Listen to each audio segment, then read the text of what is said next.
अस्सलाम वालेकुम। Qualitative research करते हुए क्वालिटेटिव डाटा एनालिसिस के लिए इस्तेमाल होने वाली एक टेक्निक, एक बहुत जनरल टेक्निक जिसे थीमेटिक एनालिसिस का नाम दिया गया है, इस पर आज हमने बात करनी है और एक एग्जाम्पल के साथ इसको हमने समझना है। इससे पहले मैं थीमेटिक एनालिसिस पे एक वीडियो अपलोड कर चुका हूं, लेकिन वो बहुत जनरल वीडियो थी और उसमें एक जनरल अंडरस्टैंडिंग इसकी क्रिएट की गई थी, एक्सप्लेन की गई थी, जिसकी वजह से मुझे कमेंट्स में काफ़ी इस तरह के क्वेश्चंस मिलते रहे कि इसको बाकायदा तौर पे परफॉर्म करने के लिए, यानी ब्राउन एंड क्लार्क का जो एक आर्टिकल 2006 में पब्लिश हुआ था, उसके मुताबिक इसके जो 6 फेजेस हैं थीमेटिक एनालिसिस के, उनको बाकायदा तौर पे किस तरह से परफॉर्म किया जाता है। तो आज हम वो इस वीडियो में सीखेंगे। अगर ये वीडियो आपको पसंद आती है तो कमेंट्स में अपनी राय देना मत भूलिएगा, और वीडियो देखने के बाद इस वीडियो को अगर आप पसंद करते हैं तो दाएं बाएं निकलने की बजाय चैनल को सब्सक्राइब लाजमी कर दीजिएगा। आइए इसको बाकायदा तौर पे हम शुरू करते हैं। सबसे पहले हमारे पास ये चीज हमें समझनी चाहिए कि डेटा कलेक्शन हम क्वालिटेटिव स्टडी में किस तरह से करते हैं। जैसा कि आपको मालूम है कि क्वांटिटेटिव डाटा कलेक्शन के लिए भी हमारे पास बहुत से मीन्स होते हैं, बहुत से मीडियम्स होते हैं, जिनमें सर्वेज हमारे आते हैं, क्वेश्चनेयर्स आते हैं, मुख्तलिफ अप्रोचेस को हम यूज करते हैं। इसी तरह क्वालिटेटिव डाटा को गैदर करने के लिए हम interviews, focus groups interviews, 1-to-1 interviews करते हैं, या उसके अलावा हम ऑब्जर्वेशंस के थ्रू कुछ डाटा गैदर करते हैं। आप एक इन्वायरमेंट में जाके वहाँ पे जो पार्टिसिपेंट्स होते हैं आपकी रिसर्च के, आपकी पॉपुलेशन या सैंपल जो भी होती है, उसको एनालाइज करते हैं, उसे ऑब्जर्व करते हैं, या फिर आप कुछ डॉक्यूमेंट्री नोट्स बनाते हैं, की नोट्स बनाते हैं, आप बुक्स वगैरह पढ़ते हैं, जर्नल्स पढ़ते हैं, जर्नल नोट्स वगैरह को पढ़ते हैं, तो आपके पास इस तरह से डाटा गैदर होता है। अब मसला ये होता है कि क्वांटिटेटिव डाटा कलेक्शन में तो जो आपके पास डाटा आता है वो ऑलरेडी क्वांटिफाइड होता है और उसको इंटरप्रेट करना या एनालाइज करना बहुत आसान होता है, लेकिन क्वालिटेटिव डाटा कलेक्शन के नतीजे के तौर पे जो डाटा आपके पास आता है वो बहुत ब्रॉड एक एरिया होता है डाटा का, बहुत रॉ किस्म का डाटा होता है, उसमें मिली जुली चीजें होती हैं, आपके लिए इंपॉर्टेंट अनइम्पॉर्टेंट चीजों को सॉर्ट करना एक मसला बन जाता है, जिसकी वजह से थीमेटिक एनालिसिस में जब हम अपने डाटा को एनालाइज करते हैं तो काफी सारी चीजों को हम साथ साथ देखते जाते हैं। तो इस डाटा को हम बेसिकली इस्तेमाल कैसे करते हैं? सवाल वही आता है कि अगर इतनी रॉ और इतनी जनरल फॉर्म में डाटा आपके पास होगा तो ऑब्वियसली आपको पहले उस डाटा को थोड़ा सा क्वांटिफाई करना पड़ेगा। अगर आप उसी क्वालिटेटिव डाटा को एनालाइज करने लग जाएंगे तो आपकी फाइंडिंग्स जो है वो बहुत ज्यादा क्लियर नहीं होंगी, आपकी फाइंडिंग्स में बहुत ज्यादा चीजें ऐसी आ जाएंगी जिनकी आपको कोई जरूरत ही नहीं होगी। तो ये एक इलस्ट्रेशन है जिसके थ्रू हम समझ सकते हैं कि थीमेटिक एनालिसिस में आप करते क्या हैं। सबसे पहले आप ये देखेंगे कि एक आप रॉ डाटा जनरेट करते हैं डाटा कलेक्शन के बाद, उसके बाद अपने डाटा को ऑर्गेनाइज करते हैं, यानी आपकी रिसर्च के जो क्वेश्चंस हैं उनकी अकॉर्डेंस में आप उस डाटा को ऑर्गेनाइज करते हैं एनालिसिस से पहले। उसके बाद आप अपने डाटा के साथ फेमिलियर होते हैं, उसको अच्छी तरह से अंडरस्टैंड करते हैं, उसके नोट्स बनाते हैं, और फिर उस डाटा में कोड्स और थीम्स या एटीट्यूड्स और बिहेवियर्स वगैरह को आइडेंटिफाई करने लग जाते हैं। फिर आप अपने उन्हीं थीम्स को रिव्यू करते हैं। आपको ये लगता है कि कोई थीम आपने अनइम्पॉर्टेंट थीम बना लिया है, या कोई थीम जो है वो उसको आपने वो नाम नहीं दिया जो उसका नाम होना चाहिए। उसके बाद आप अपने डाटा को इंटरप्रेट करते हैं उन्हीं थीम्स की बुनियाद पर। तो थीमेटिक अप्रोच जो है डाटा एनालिसिस की, वो बेसिकली आपके डाटा में पैटर्न्स को पिन पॉइंट करती है कि क्या क्या चीजें इंपॉर्टेंट हैं, उन्हीं पैटर्न्स को वो एग्जामिन करती है और फिर आप उन्हीं चीजों को रिकॉर्ड करने के बाद इंटरप्रेट कर रहे होते हैं। थीम्स अब क्या होते हैं हमारे डाटा में? जो हमने डाटा अपना कलेक्ट किया होता है, डेफिनेटली वो कुछ रिसर्च क्वेश्चंस के गिर्द रिवॉल्व कर रहा होता है, उनके अराउंड वो घूम रहा होता है, उन्हीं रिसर्च क्वेश्चन से रिलेटेड हमारा वो डाटा होता है। अब उस डाटा के अंदर हमें कुछ थीम्स को आइडेंटिफाई करना होता है। डेफिनेटली जब हम रिसर्च क्वेश्चन अपनी स्टडी के क्रिएट करते हैं तो उन रिसर्च क्वेश्चंस को उनका जवाब लेने के लिए हमें कुछ सब क्वेश्चंस बनाने पड़ते हैं, बिल्कुल उसी तरह जिस तरह क्वांटिटेटिव रिसर्च में हम कंस्ट्रक्ट्स की फर्दर आगे डायमेंशंस या आइटम्स वगैरह बनाते हैं अपने क्वेश्चनेयर में डालने के लिए, इसी तरह यहां पर भी रिसर्च क्वेश्चंस के लिए हम लोग आगे फर्दर कुछ सब क्वेश्चंस बनाते हैं। ये मैं आगे चल के आपको एग्जाम्पल देते हुए बताऊंगा।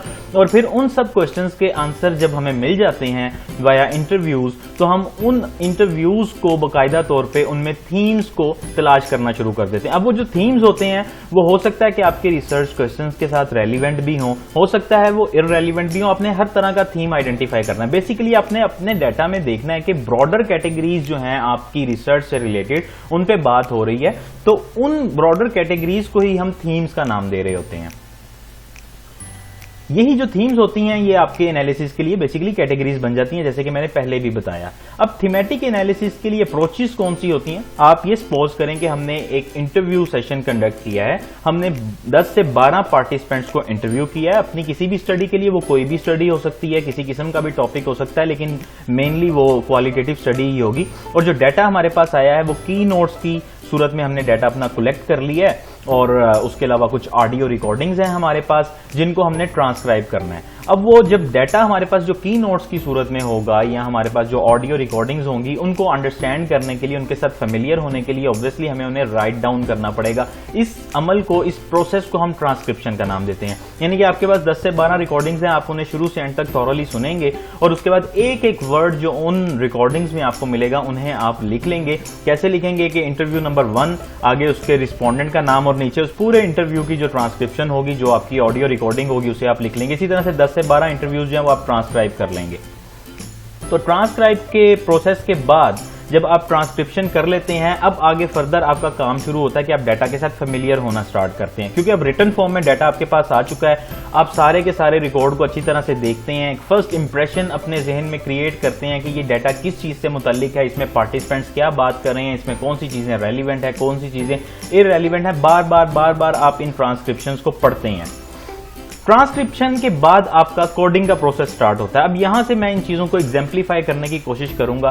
कोडिंग क्या चीज है? बेसिकली कि आपने जो थीम्स आइडेंटिफाई करने हैं ना, उनके लिए आप अपने डाटा के अंदर डिस्क्रिप्टिव कोड्स जनरेट करते हैं। मिसाल के तौर पर आपके पास इंटरव्यू नंबर 1 है, अब आपने पूरे का पूरा वो ट्रांसक्राइब कर लिया। ऑब्वियसली उसमें कई चीजें आपका जो रिस्पोंडेंट है वो आपको बता रहा होगा, आप पूछ रहे होंगे, बात से बात निकलती जाएगी, तो आप इंपॉर्टेंट लाइंस को साथ साथ अंडरलाइन करते जाएंगे।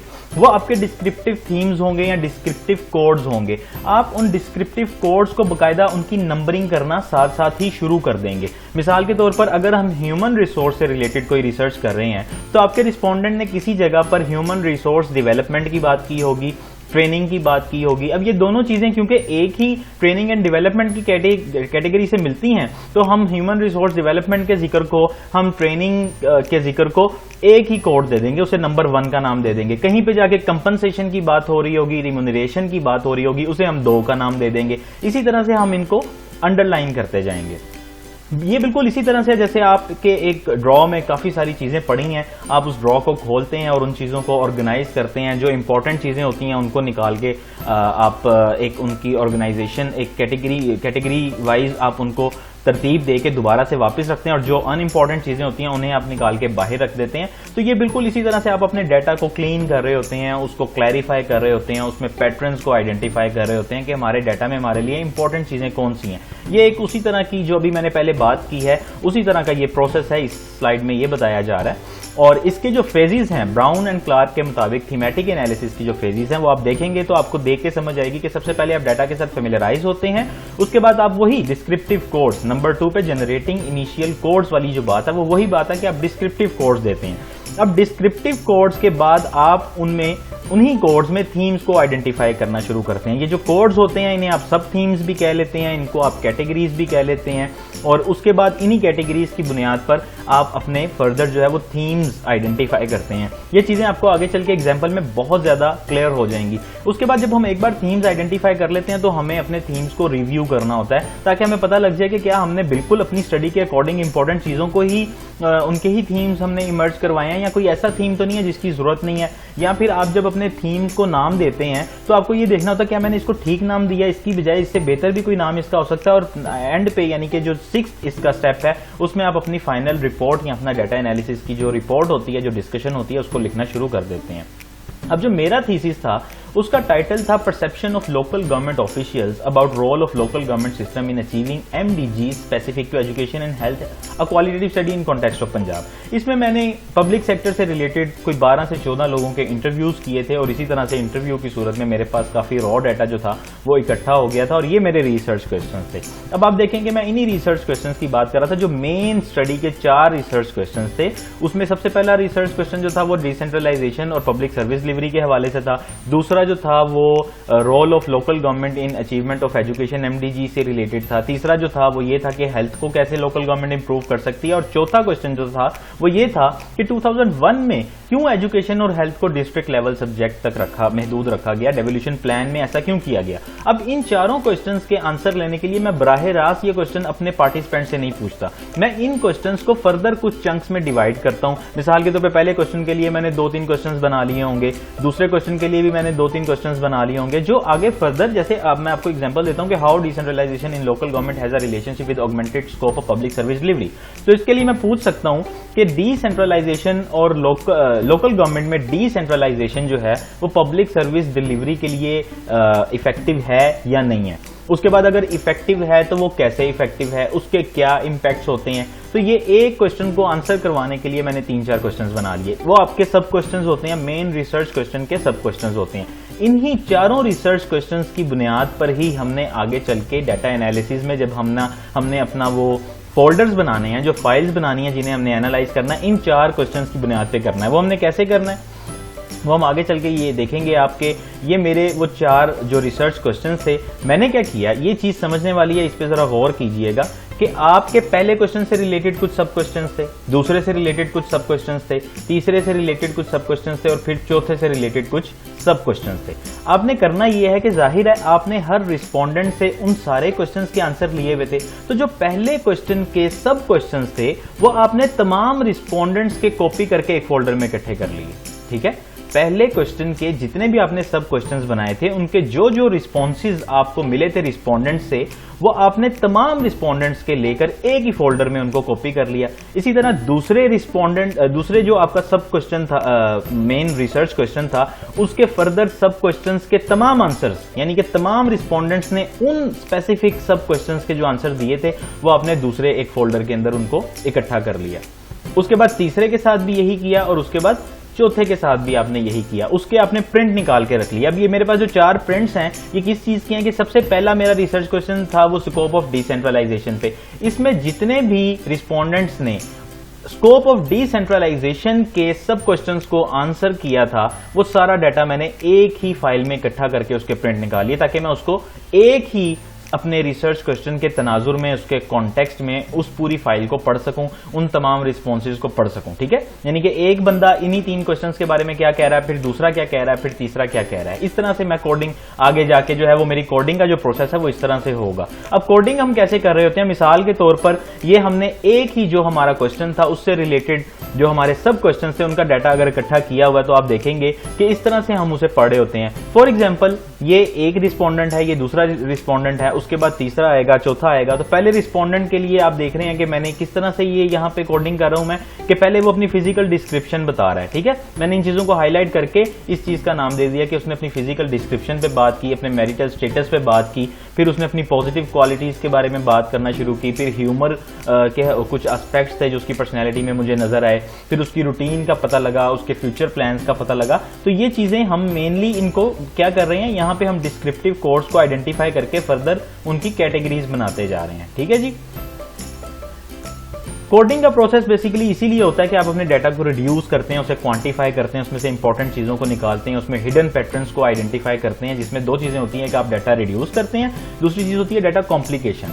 डाटा कॉम्प्लिकेशन के बारे में मैं आपको बताता हूं। आप कोडिंग कर कैसे रहे होते हैं कि आप रेलिवेंट चीजों को, ये मैंने आपको पहले वैसे एक्सप्लेन कर दिया है, आप रेलिवेंट वर्ड्स को हाईलाइट करते हैं, रेलिवेंट टर्मिनोलॉजीज को हाईलाइट करते हैं, रेलिवेंट जो आपकी स्टेटमेंट्स होती हैं उनको आप हाईलाइट करते हैं, और फिर ट्रांसक्रिप्शन को ही बार बार पढ़ते हुए आप देखते हैं। और आपने ये चीज देखनी होती है कि कौन सी चीजें ऐसी हैं जिन्हें बहुत रिपीट किया जा रहा है, जो आपको सरप्राइज कर रही हैं, जो आपकी एक्सपेक्टेशन के अकॉर्डिंग नहीं है, वो आपके लिए भी नहीं है। उसके अलावा कुछ ऐसी चीजें होती हैं जो ऑन फेस ऑफ इट आपको इंपॉर्टेंट नजर आती हैं, आपको किसी थ्योरेटिकल कॉन्सेप्ट की याद आती है कोई बात सुन के, तो आप उसको भी हाईलाइट कर सकते हैं, वो भी आपके लिए इंपॉर्टेंट हो सकती है। कोई ऐसी चीज हो सकती है जो किसी रिपोर्ट में पब्लिश हुई है पहले और आपके रिस्पोंडेंट ने वो बात की, वो भी आपके लिए इंपॉर्टेंट होगी। तो इसी तरह से इन चीजों को आप हाईलाइट करते हुए कई मुख्तलिफ कोड्स जो हैं वो आप इमर्ज कर लेते हैं, और उन कोड्स को फिर दोबारा से आपने अंडर द सेम कैटेगरी इकट्ठा करना होता है। होता क्या है कि आपने एक डाटा सेट में अपने कुछ कोड्स, डिस्क्रिप्टिव कोड्स आपने पहले इमर्ज करवाए, डिस्क्रिप्टिव कोड्स को आइडेंटिफाई किया,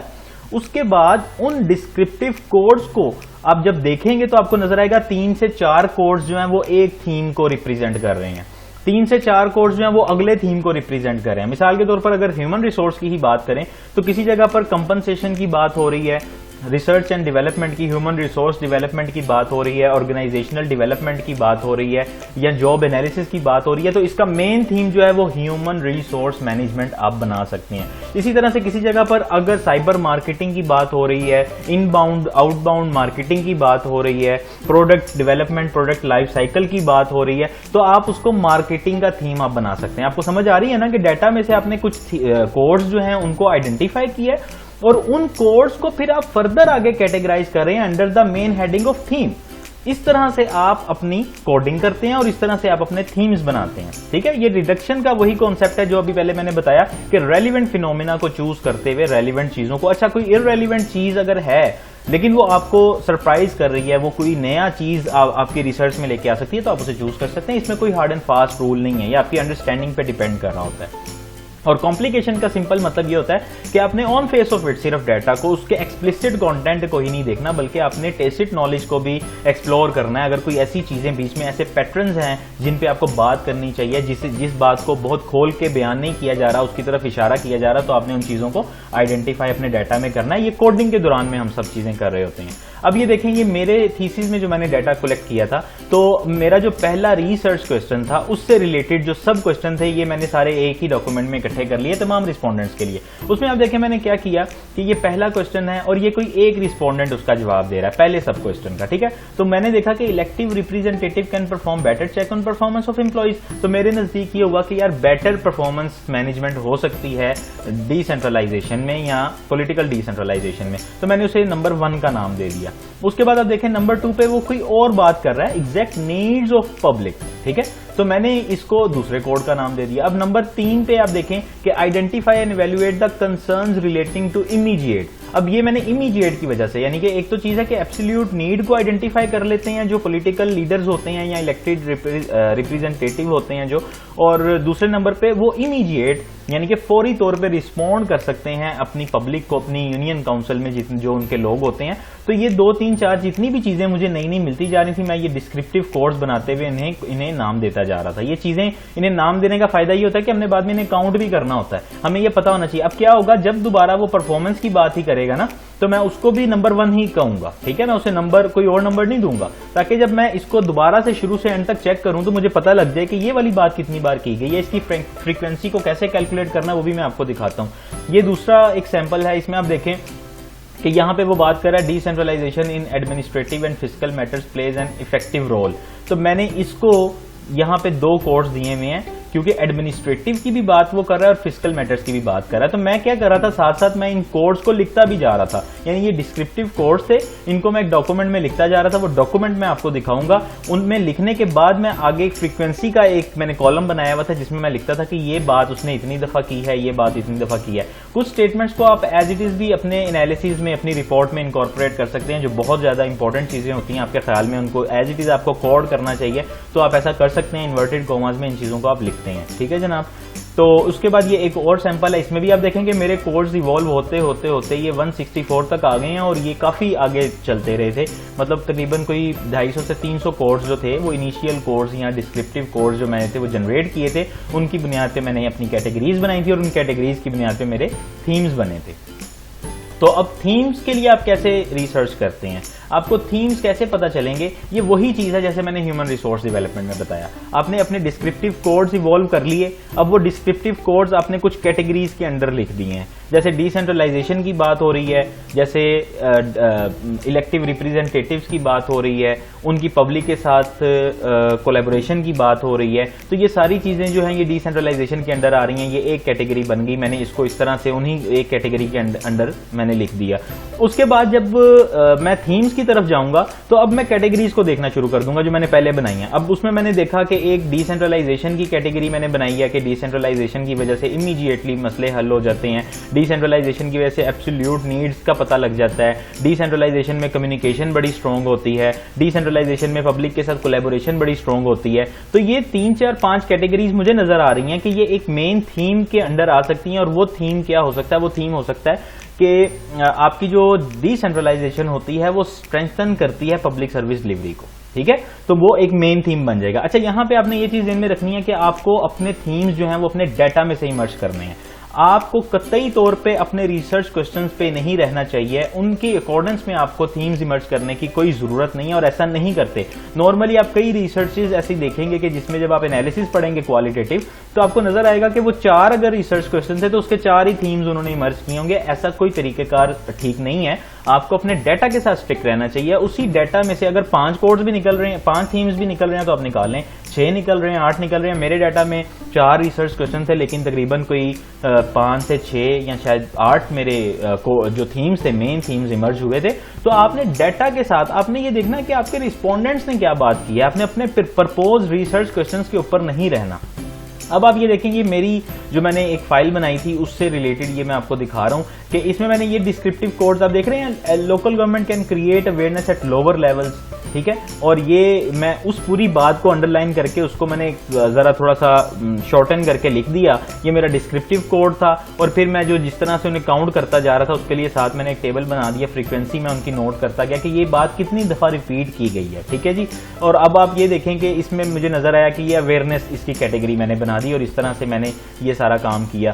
एक जगह पे क्लोज कम्युनिकेशन नजर आया। क्लोज कम्युनिकेशन के अंदर मेरे पास 2 बातें आ रही हैं, अवेयरनेस के अंदर सिर्फ एक चीज आ रही थी। ये मैंने खुद कैटेगरीज बनाई। ये कैटेगरीज आप अपनी मर्जी से बनाते हैं, जो चीज आपको बेहतर लगती है आप उस चीज को लिखते हैं, जो कैटेगरी आपको ज्यादा मुनासिब लगती है, जो ज्यादा मौजू लगती है आप उस कैटेगरी को लिखते हैं। इसमें कोई हार्ड एंड फास्ट रूल नहीं है, ये आपकी अंडरस्टैंडिंग पे सब कुछ डिपेंड करता है। आप इन्हें चेंज भी करते हैं, ये सब थीम्स को फिर दोबारा लिखते हैं। जब आप बार बार डाटा रिव्यू करते हैं तो आपको नजर आता है कि नहीं, ये वाली जो बात है ये इसके अंडर आनी चाहिए, तो आप उसको वहां से उठा के यहां लिख देते हैं इस तरह से। अब ये सारे जब मैंने एक दफा बना लिए तो ये ऊपर नीचे थे, मतलब ये शफल हुए हुए थे, ये ऐसे ही नहीं थे। इनको मैंने बाद में सॉर्ट किया कि अगर मैं एक मेन थीम बनाता हूं decentralisation ensures public service delivery, तो उसके अंडर कौन कौन से सब थीम्स आने चाहिए। आप देख रहे हैं जैसे जैसे वो सब थीम्स आएंगे वैसे वैसे उनकी कैटेगरीज भी उसके ही अंडर आएंगी। और ये डाटा जब मैंने स्टार्ट की थी ये बात करनी, तो मैंने आपको बताया था कि आप एक एक रिसर्च क्वेश्चन से रिलेटेड जो रिस्पॉन्सेज होते हैं उन्हें अलग अलग आप अपना प्रिंट आउट लेके उनका या उन्हें इकट्ठा करके